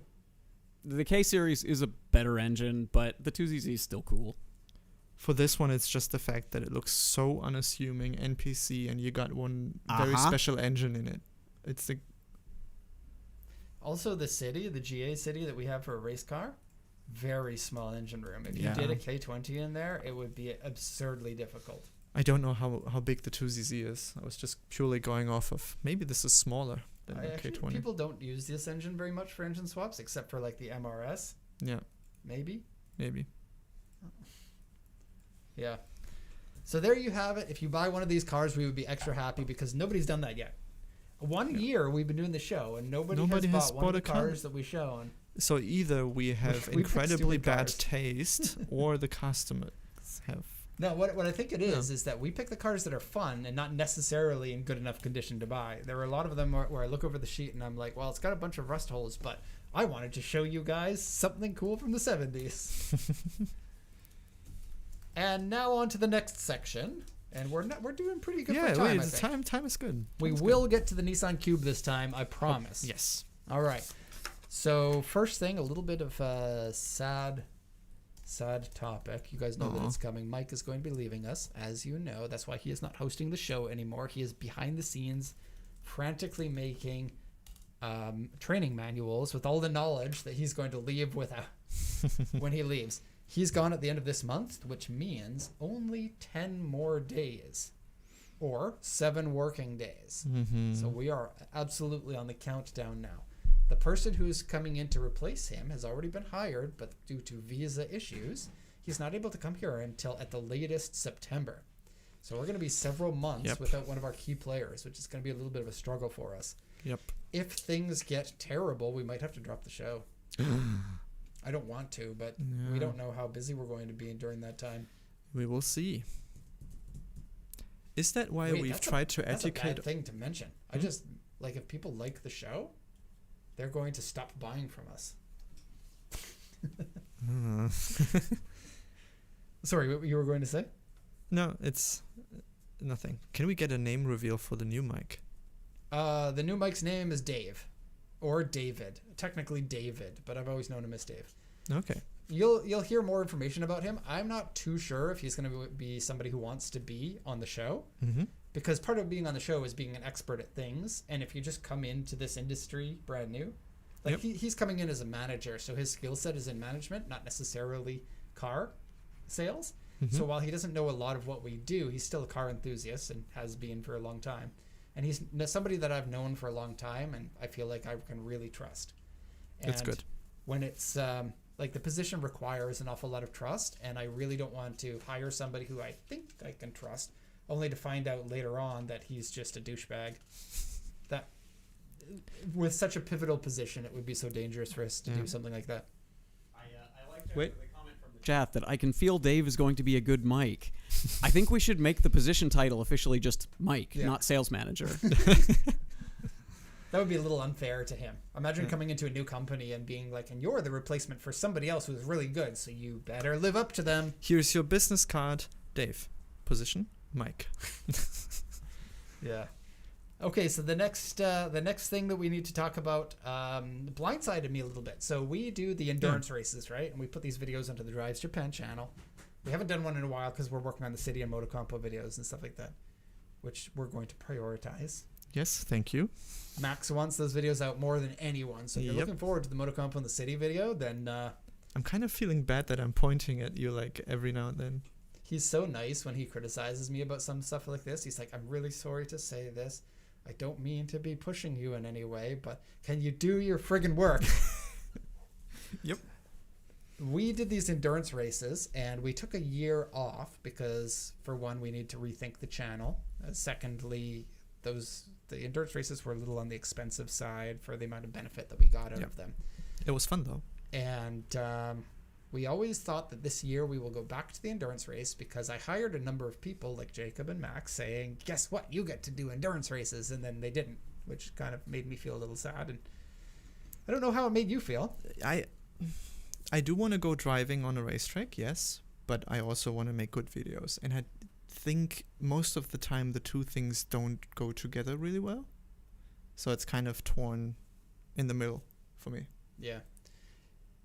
So the idea was to do a final year and then rethink what we're going to do. Unfortunately, the final year has now been canceled, and so they no longer do that event. Yeah. And we don't know why. They said, thank you for your support. Thank you for the support of our sponsors. And when I read the word sponsor, I was like, I know what happened. You weren't making any money from entrance fees. It was the sponsor that was keeping this alive, and the sponsor was dropped due to low attendance. Mm-hmm. Like, it wasn't picking up any people that came to the racetrack just to view it. And it only had at sometimes as low as 4 teams that were competing. Yeah. So we need to essentially get those videos out to make this series known again, and then we can go to them and say, hey, look, this video has 100,000 views. I'd rather just do the suck off videos that we were, or like if we did anything, we would go to Mobara and say, can we rent your track for our suck off videos? Yeah. Oh, I still have the Sakura suck off. I was gonna say, do the listeners have context for that? Nope. The what videos? We will talk about the suck off videos at another time because we don't want to go over the time. But we were probably drunk at the time, and as men in a room alone, drunk on a hot, sweaty afternoon, you start talking about sucking off. And no, we start talking about fun and funny video ideas that don't include sweatiness. You haven't been in a race car, so you don't know what it's like. Oh, I can You're imagine. going to be like wanting to take off all your clothes because of the sweatiness going on. Yeah. In the suck off. Speaking of the suck off, we had a video game party. That was party. so inappropriate for the live show, wasn't it? Yeah. Let's go on to other things. So the endurance party event that we were doing is gone, and we want to do something else for the channel that's some sort of a driving event because we've got all these race cars. And so if you do have an idea or want to see something, let us know in the comments, let us know in the chat, or let us know at our email address dedicated to the show. show@pacificcoastjdm.com. Easy to remember, right? Yep. Next thing, the story of the Nutella. We had a video game party Last where Friday. we structured it like a tournament. Now, only 5 of the staff came because anyone else who didn't come either had other things to do or were embarrassed about their video game prowess. But I have to say, the way that the video game tournament was structured was to give the benefit to those who naturally weren't as good at some of the games. All of this was set up by me. All the games were picked by me out of my game catalog. Therefore, I know all the games the best. Yep. That puts me at an advantage. So go on. Derek took time to prepare. He even bought stuff for the game night. Yeah, I bought poker chips. Yep. And if you win, then you get poker chips. But you can also use your poker chips to buy benefits Perks. in the game to help you to compete from time to time. And if you win, you get a certain amount. And if you're in last place, there's handicaps and stuff like that. It was supposed to be all sorts of fun. I picked too many games for the amount of time that we had. And we ended up having to not have a conclusive answer, hence why we don't have the prize here given to anyone. And we'll have to find out at our next, we'll pick it up the next time. And we'll see who gets the Nutella, which is not going to be you. You're in 3rd place right now. Okay. Let's go back to which games that we played. We played Suika game, which was the first game. That was fun. It went, I think, okay, but it went on. It wasn't super engaging. It's a very slow, calm game, right? It was a good start, though. We had pizza while we were playing it, so that was And all the good. pizza was gone by the time that I was done. That was not on purpose. I pay $100 for pizza, and everyone eats it before I can eat it. 8,000 yen. I also bought the pizza for the other staff member that lives at my house. Ah. Next, we played Hades, which I think everyone enjoyed it, but again, that one took a really long time. I let you go on until you died, and then you got chips for every room that you passed. Yeah. And this guy was the only guy that beat the first boss, Mm-hmm. and so you got extra chips for that. Then we played Mario Kart, and this validated my entire life because I see myself as someone who's decently good at Mario Kart, and every time I play with this guy, he beats me. And guess who beat him this time? Mm-hmm. And I've either had a bad controller or stick drift, or I was too far away from the TV every time that we played. So this time, I made sure I got the good controller. I bought new controllers for this. Yeah, he bought 3. I sat right next to the TV, and I was like, this time Max is going down. And sure enough, Max went down. Yeah, So I didn't have a good who was second? So it's me, you, and Jacob who are good at Mario Kart. Yeah, it was you, Jacob, me. And then after that was Grant and then Mike. I don't I remember. don't remember. And then after that, we played Vampire Survivors, which was a bit of a wild card game, but it was super. It was a good choice and a good structure, but it got kind of screwed up a little bit. Can I cut in for a second? Yep. Comment in the chat. Also, corn on pizza? Question mark, question mark, question I'm That gonna was go on for my that. mind the whole evening. Why? Yeah, I don't like corn on pizza, but they do it here.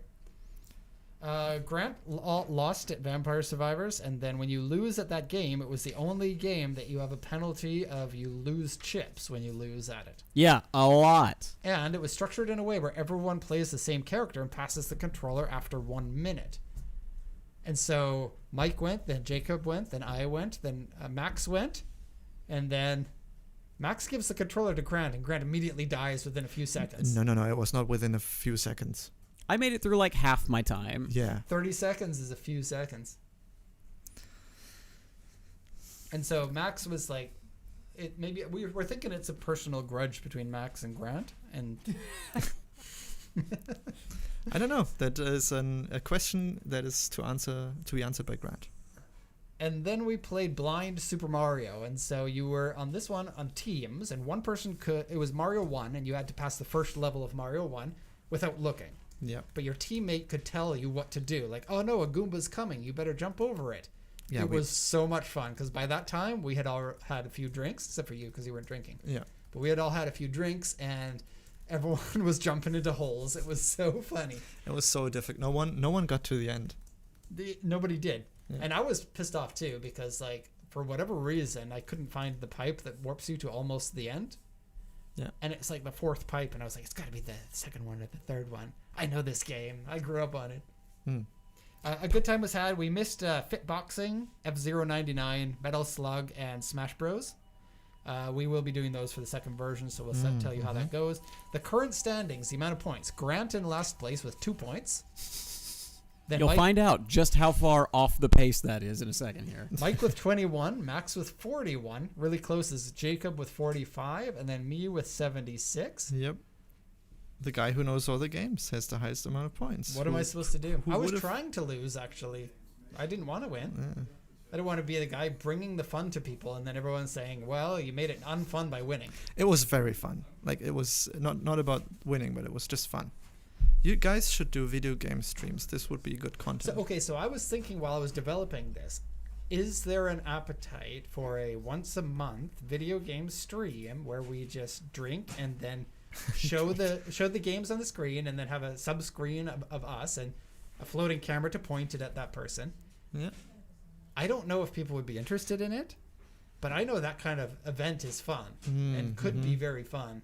And it did cross my mind. I didn't bring anything up because I kind of feel like it's pretty different from what we do. Yeah, it is. But if there is an Yeah. appetite, it might be something unique that we could do as a way of like get to know the people at PCA a little bit more.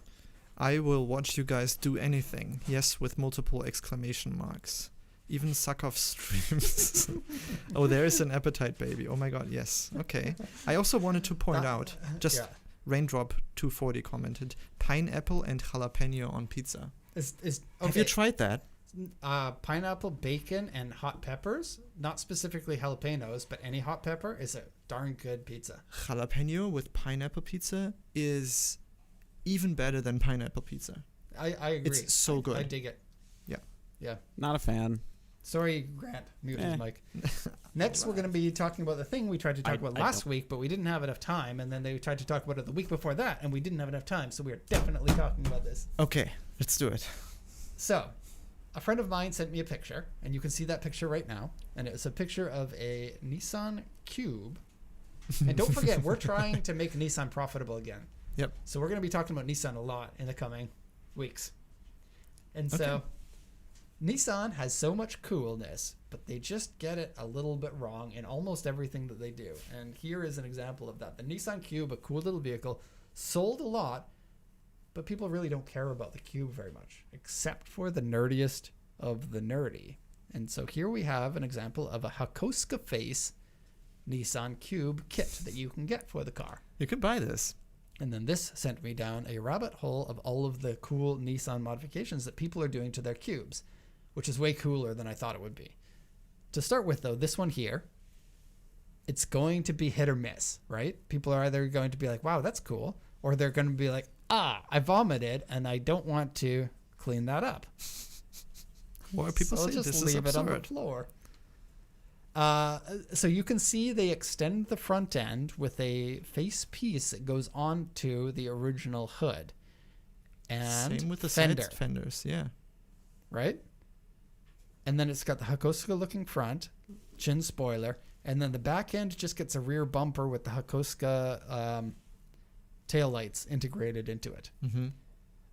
I think it is pretty darn cool that somebody made this. Nicholas is also saying, I hate that I don't hate this. I think the proportions of it are probably not very good, but I think that's beside the point because it's like, wow, that's fun. And I like seeing people do fun things with cars. Yeah. So let's go to the next picture here. We just got another picture of the same car with a different color and at a different angle so you can see what it actually looks like. And then see how that, like the side line integrates into the same area where the extension to the hood was put on. So in that respect, it kind of works, but I don't know how I feel about the seam. Like if this were your car, would you integrate the seams into it by blending it, or would you leave them separate like this? You mean the hood? Yeah. I think this is integrated, is it? It's just that there is a... Oh, no, it's not integrated. It's put on with rivets, it looks like. I would try to blend it. But then that that body line, right where you blend it, would be a delicate body line to get right. And if you missed the shape of it, it would become very noticeable, right Also in the true. area that you want people to look at the car. Yeah. Nicholas is saying, I don't like the way it slopes so hard down to the grill. I agree. But you can't do it any other way, though. Yeah. But since there's a seam, it's probably better with a seam because it has the slope as a separate part instead of just one long hood. Right. If I saw this on the road, I'd be like, darn, that's cool. But Yeah. like at the same time, I don't want it. Yeah. I'm getting Will Smith tiny face vibes. Why does it fit so well? I didn't know that was a thing, but I got a clear mental image of it. Now, while I was looking, I was trying to find out who makes this kit, and I ended up not finding it, not for lack of trying, but I got distracted by finding other versions of the same car that have been modified to look like other cars and whatnot. So I know that the Cube is popular in some groups, but that it was this big of a modifying car, Yeah, I didn't even I realize. didn't know that either. You'll see them lowered on big wheels here every once in a while, but other than that, you don't see these things very often. Mm-hmm. But it might become more popular as retro face cars are becoming popular and face swaps are becoming popular. Mm-hmm. The next one here is the same thing, but instead of a Hakosuka Skyline, it's the next generation after the Ken Mary Skyline. So that same company makes like the first generation GTR and the second generation GTR. Mm-hmm. And in my mind, this one actually looks a little bit cooler, but probably has less appeal to your average person Yeah. who knows the more iconic Hakosuka face more than they know the Ken Mary face. And it works in the same way with the extension pieces. This one has been blended on. Mm-hmm. But I think pretty cool.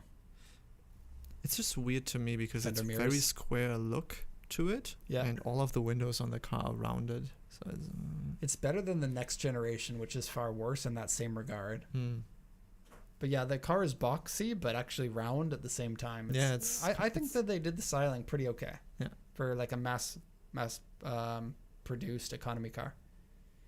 The next one here, and it took me a second to figure out which car that they're trying to make. But my first thought was that it's a Nissan Laurel, like the old late 70s, early 80s Nissan Laurel. And then I was right about that. So this one, I guess it's like make it look like classic Nissan cars is the game. It's like Kaido Racer style. This one looks darn cool, I think. The front end with the cowl that comes over the headlights like that is a nice touch, and in my mind looks better than the other ones. Yeah, the hood line is much better. And the chrome bumper with the chrome trim that goes around it. The wide fenders, I can see how people don't like those. I'm not a huge fan of them. I think it would look better with like just the blistered fenders that they had on the other ones and some bigger wheels. But that's also the Kaido Racer style, right? Yeah. It's just, it looks very tiny on this. Right. It kind of looks like when kids would draw cars, Yeah. like with wide fenders and stuff. Yeah. They're like, I like wide fenders, but then they would like make it weirdly proportioned. And okay, so the next one here, we're going to switch gears and we're going to talk about the pickup truck versions of the Nissan Cube.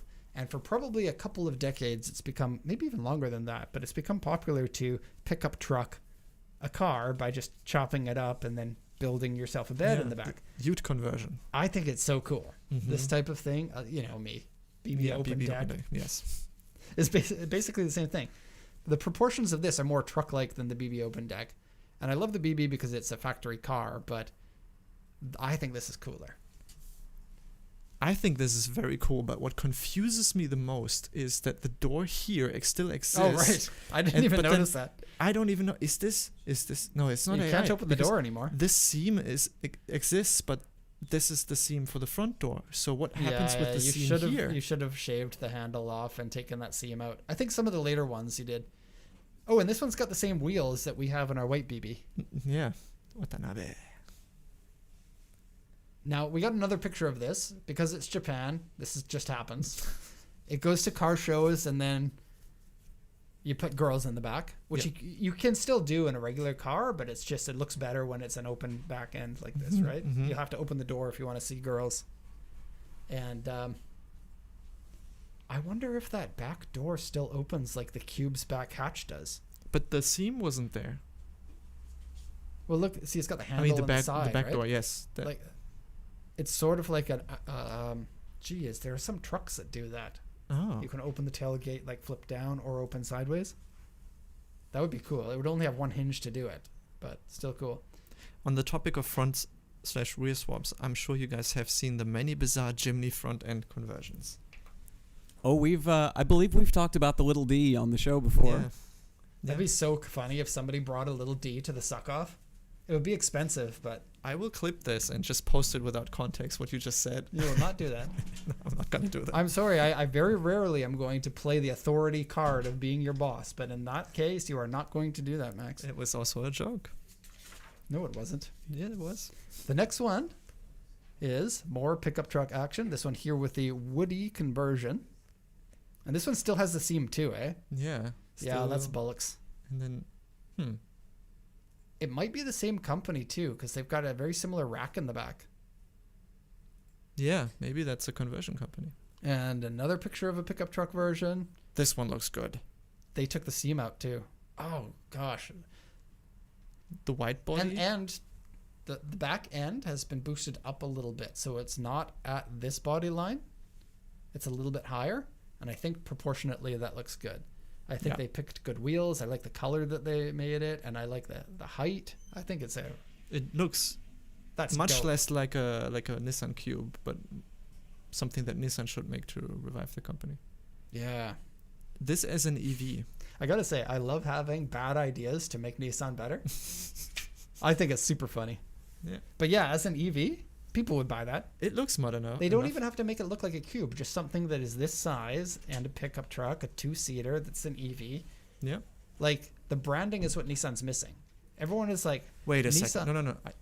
Sorry to cut you off. do it. Electric Nissan Sunny truck, because like electric, solar power, green Yeah, energy. Sunny. Yeah, have a solar panel. Nissan Solar. The solar panel is not really helping that much, but No, it suits the doesn't. name. Yeah. Nissan Sunny. And then they can have the solar panel in their advertising and stuff. We're Yeah. fixing Nissan. I love this. Oh, sorry. Yeah, darn good looking. Yeah. And oh, look at this, how they got the black on the pillars. Yeah. Good attention to detail, but still the champagne gold on the roof. This morning I thought maybe I should wrap my car in a champagne gold. I don't think you should do that. I think you should do your original idea of putting side decals on it, like Fast and the Furious. Yeah. Okay. And this one here is, if the last one was a lowered version, this one's been lifted ever so slightly. And this one still has the rear door. Sorry, guys. I don't mean to be calling you out on your otherwise awesome cars. Okay. Let's go quick because we still want to do Q&A. This one. Another lifted one. This one's not that special. It's just a cube that has been lifted. So let's go on to the next one real quick. Which is the opposite. And a cube that has been lowered. And I've always thought that these cars look really cool if you get the stance right. Yeah. Next one. Front end face conversion. Now this one, I could tell which car that they're going after here. Which is the... I might be wrong about this. I was going to say it's the Bellet 1800 GT. You know, Or, the Isuzu Bellet. Not it the just 1800. occurs to me now.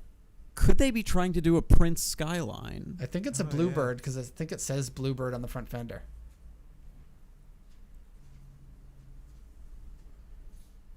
Do you think that says Bluebird? It says... It's in that very old, like 1970s style chrome badge styling that has the one line that goes through and the little, you know. Anyway, time. Still, this one's probably the coolest looking face swap, I think. Works better because it's rounded and it goes well with the rest of the cast line. Wicked. And then the next one, I don't know what they were going for, but another face swap on this one. And this one, I think this was done by a dude in a workshop, not to sell like most of the other ones. Just someone who likes... Who's like, I'll do this on my cube. It's like, you know how like they say that women get this like internal clock where they need to have babies, right? Mm-hmm. I think the same thing happens with men, but it's like stupid projects. It's like, oh, I gotta do this. I can't help it. I'm getting anxious. And then the final one is totally the WTF version. And yes, this is The a Nissan Nissan Cuba. Cube underneath, but there's probably not much of it that was originally a Cube. It looks like it's been extended in every direction. It looks so bad. And yeah, it doesn't look like it's been made very well. It It looks like a car that would be the villain car from a show like Lazy Town or something. Right. That's crazy. And there you go, the Nissan Cube World of Modifications and Conversions. Something you didn't know you needed in your life. This Yeah. is a very car-heavy episode, isn't it? It is. I hope this is AI. So, no, it's not. Unfortunately not, no. So we're going now into the Q&A. So if you do have questions, go ahead and post them now into the chat or the comments section, and we'll get to them next episode if they are in comments. I will just We have 3 comments from the last show or from other walkarounds, actually. We're throwing one of them in. I'm starting to put the walk-around questions in there because sometimes they are interesting. Good stuff. So the let's go first ahead. one was on the Vellfire walk-around that we posted. Let's see who it is that's posting these It questions. is XT Media. He said, can you discuss the costs of a Nissan Safari 4.8 liter and 06 plus Pajero diesel models? Kind of total cost shipped to Canada on your next talk show episode. I love watching these. Thank you for saying that you love watching them. That melts my heart. Okay, so I looked this up, so I got actual statistics. We looked at past sales, and I got real numbers for you on this one. And so the Safari, the 4.8 liter is a gasoline engine, but then the Pajero that he's asking about, he's looking for diesel, which is I think 2.8 or 3 or 3.2. I think they had all those engine sizes for Pajeros. But I picked 2006 to 2010 for both of these, even though the Safari dropped off, I think, in 2007 or something like that. I think they stopped making Safaris around that time. Okay, Nissan Safari. It's going to run you about 1.5 million to 2 million yen, and that turns into a Canadian landed price after shipping and import taxes and duties and all of your stuff to be roughly about 20,000 to 24,000. It's a decent amount, but you got to remember these Safaris are very popular vehicles still, and they maintain a pretty high price. They're a little bit cheaper than a Land Cruiser, but they're still very Land Cruiser-like in terms of quality and type of vehicle it is. The Pajero, on the other hand, is a good step down in prices. This is 800,000 to 1.5 million. Fairly easy to get this one in good condition, where the Safari is fairly rare nowadays. But the Pajero will run you 12,500 to 20,000 depending on the condition. This cuts out the very top of the market and the very bottom of the market, just getting the crap cars and the ones that are going to be too pricey. So 12,500 to 20,000 Canadian at the current exchange rate and current price of shipping and all of that. Good info. How much for a Pajero Evo? Sorry to put you on the spot. Just question in the chat. Pajero Evos are like 1.5 million, so landed costs of around 20,000 Canadian. In US dollars, it's going to be less, maybe somewhere around 15, maybe even lower. Okay. Depends a lot on condition on those. They're a lot rough. We Depends a lot definitely on need to get condition. There's a lot of button rough for Pajeros. Brad. Yeah. They sell a button that you can press it and the microphone works, but it's $100, and I don't want to pay $100 for a button. Yeah. Yeah, no, it's much more easier for us just to annoy Max every time I need to say something. But the beginning of what you say is cut off every time. True. How about we just get a button for him to like shine a light? Put a light here that is red, like a shift light. And then you press the button, it shines red, and then I know. Yeah. We go to he Daiso, can we do get like me a laser call, pointer. like a like a goose call or something. And then when he does the goose call, you can turn his mic on. Ah, okay. Or like a little bat signal. Next question. Import JDM RHD has asked, on a Vellfire from 2010, do the dashboards like these typically crack like they do in the Toyota Crown? So the Toyota Crown dashboards crack all the time, and the reason why we know this so confidently is because we translate a ton of sheets. And if the sheet says dashboard crack on 30 or 40% of them, then you know it's a problem. Yep. And we sell and therefore translate a lot of Vellfire sheets as well. And I know they're contemporary vehicles that are sold at the same time, but it doesn't seem to be a problem on the Vellfire. I don't think that we've ever bought one with the cracks. And with the people buying the Crowns, they have compromised and gotten ones with cracked dashboards because so many of them are cracked that it can be difficult to get one without. Okay. No is the answer. And Grant corroborated that. I was like, Grant, is this your experience too? And he said, yeah.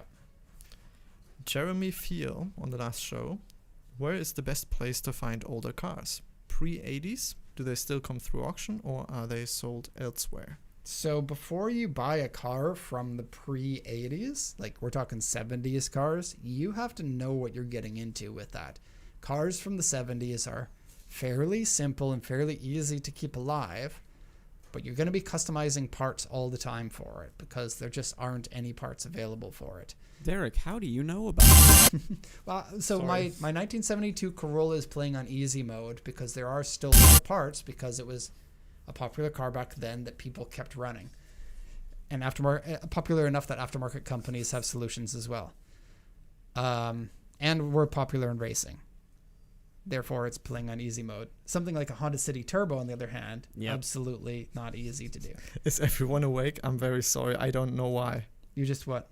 I just wanted to open a picture from the chat questions, and it started to play a video instead.